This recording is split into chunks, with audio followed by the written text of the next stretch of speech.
ইয়েমেনে আবারও বড় ধরনের লড়াই শুরু হওয়ার তীব্র আশঙ্কা দেখা দিয়েছে। দেশটির সরকারি বাহিনী ও ইরান সমর্থিত হুতিরা একে অপরের উপর ভয়াবহ হামলা চালিয়ে যাচ্ছে। পাশাপাশি সৌদি আরবের সঙ্গে হুতিদের পাল্টাপাল্টি হামলার জেরে উভয় দেশের মধ্যেও সর্বাত্মক যুদ্ধের আশঙ্কা তৈরি হয়েছে। বিস্তারিত ডেস্ক রিপোর্টে। দীর্ঘদিনের যুদ্ধবিরতি ভেঙে বড় ধরনের যুদ্ধের দামামা বাজছে ইয়েমেনে। গত ২৪ ঘন্টায় দেশটির সরকারি বাহিনী ইরান সমর্থিত হুতিদের অবস্থান লক্ষ্য করে ৮১টি হামলা চালিয়েছে। এক প্রতিবেদনে এমন তথ্য জানিয়েছে আল জাজিরা। সরকারি মুখপাত্র মাজেদ আবদুল্লাহ আল নুজাইলির দাবি, এই অভিযানে হুতিদের বেশ কয়েকজন কমান্ডার নিহত হয়েছেন।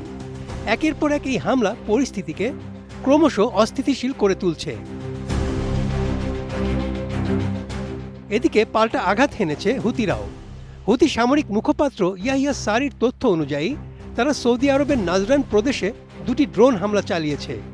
সেখানকার নাজরান বিমানবন্দর ও আরামকো তেল স্থাপনায় সফল আঘাত করার দাবি করেছে তারা। তবে সৌদি আরবের পক্ষ থেকে এখনও এই হামলার কোনো আনুষ্ঠানিক স্বীকৃতি মেলেনি।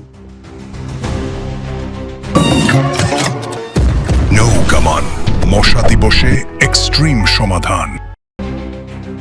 এই উত্তেজনার মধ্যেই হুতিদের সমর্থক ইরান একটি বড় হুঁশিয়ারি দিয়েছে।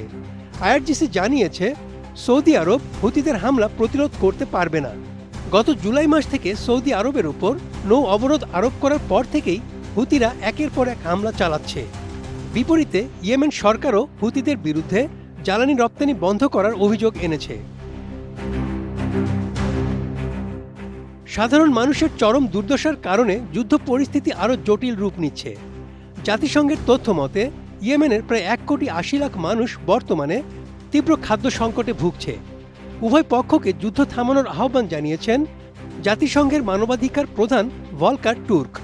তিনি সাধারণ মানুষকে আরও বড় বিপর্যয় থেকে রক্ষা করার অনুরোধ করেন, কিন্তু রণক্ষেত্রে সংঘাত থামার কোনো লক্ষণ দেখা যাচ্ছে না। সবশেষ খবরে জানা গেছে ইয়েমেন উপকূলের কাছে একটি পণ্যবাহী জাহাজ সশস্ত্র ছিনতাইয়ের শিকার হয়েছে। ৬ জন সশস্ত্র ব্যক্তি জাহাজটি দখল করে সোমালিয়ার দিকে নিয়ে গেছে। এই ঘটনা জলদস্যুতার নতুন আশঙ্কার পাশাপাশি মধ্যপ্রাচ্যের উত্তেজনা আরও বাড়িয়ে দিয়েছে। বিমানবন্দর ও সমুদ্রবন্দর লক্ষ্য করে এই হামলা পুরো অঞ্চলে যুদ্ধের আগুন ছড়িয়ে দিতে পারে। ইয়েমেনে এই রক্তাক্ত বিরোধের সূচনা হয়েছিল ২০১৪ সালে। সে সময় হুতিরা রাজধানী সানা সহ দেশটির একটি বড় অংশ নিজেদের নিয়ন্ত্রণে নিয়ে নেয়।